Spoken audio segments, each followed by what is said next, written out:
Ertzberger, and I teach ACT Prep Math for NCVPS. Have you ever thought about how important math is to our world?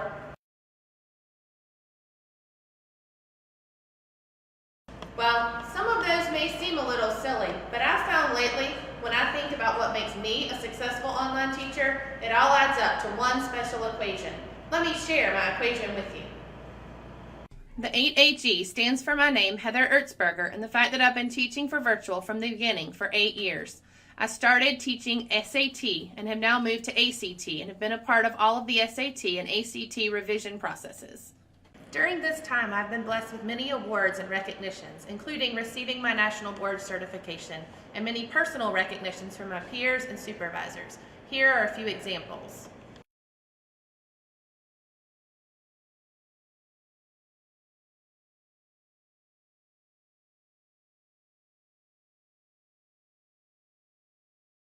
A to the 6 comes from the fact that there are 6 A words that describe how I tailor instruction to meet student needs. I adjust schedules for advanced students to finish early and also adjust schedules based on student individual needs, such as an international gymnast I had who needed to complete her work on a schedule different than the rest of my students. I allow students to submit assignments in a variety of formats based on what they have available. Accommodate. I accommodate my students who may be sick or have learning disabilities by adjusting the workload to make it attainable for them. I also love to have my students work with peer tutors. Sometimes they're more open to a peer than a teacher. Accelerate. I accelerate for my advanced students with additional assignments or questions of the day.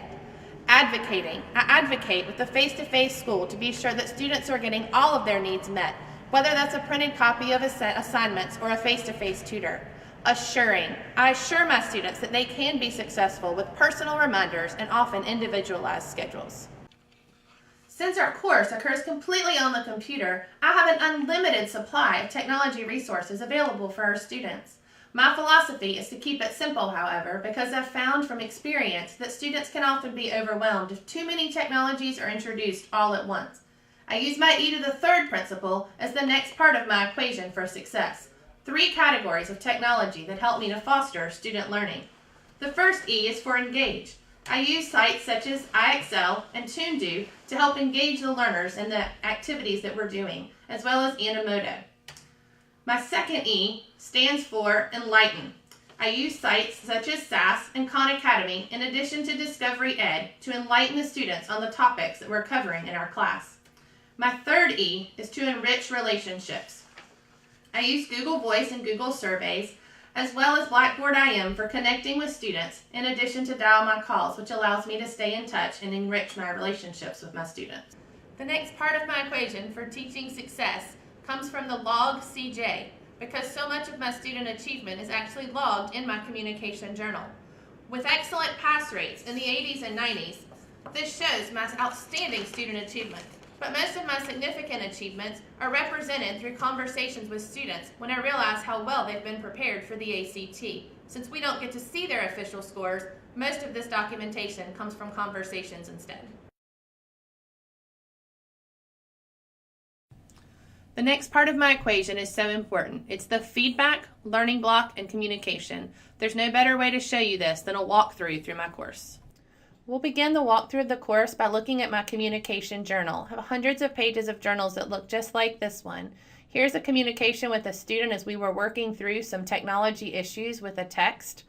Later, we see that this student and I were communicating about his success on the ACT once he had taken the test, sharing how well he had done. And then later, just like I like to do with all my students, we were communicating about what he had done the weekend before. Here's an example of a communication with an ELA via email, getting the student a copy of the course pacing guide and syllabus so the face-to-face teacher could be more helpful. I also communicated later with this same student's mother as they were trying to figure out whether they wanted to have internet at home, and she wanted to know if that would be beneficial to her child in the course. This student had texted wanting help on a specific math problem. As you can see, we were able to work through that problem together and help him get a better understanding. Again, here is an example, this time through email, of a student that wanted help working through a problem. So we worked through that problem together to get the understanding the student needed. One of the things I love to do in my weekly text with my students is to send them a poem.